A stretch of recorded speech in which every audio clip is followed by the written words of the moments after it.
মাগরিবের পরে কারোর সঙ্গে কথা না বলে এই দোয়াটি 7 বার পরে আল্লাহ তাআলার কাছে যা চাইবেন আল্লাহ আপনাকে তাই দান করবে।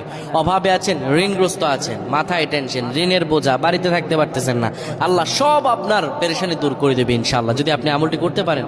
আমল মানুষের জীবন বদলিয়ে দেয়, আমল মানুষের জীবনকে পরিবর্তন করে দেয়। আল্লাহ তাআলা আপনার সব দোয়া কবুল করে নেবেন ইনশাআল্লাহ।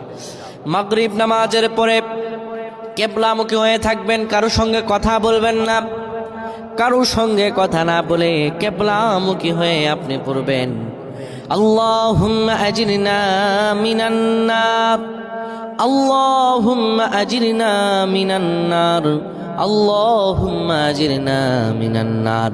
যদি এটি আপনি মাগরিব নামাজের পরে কারোর সঙ্গে কথা না বলে পড়ে 7 বার পরে দুটি হাত তুলে আল্লাহর কাছে দোয়া করেন, আল্লাহ জাহান্নামের আগুন থেকেও বাঁচাবেন এবং আল্লাহ আপনার সব দোয়াগুলো কবুল আর মঞ্জুর করে নেবেন।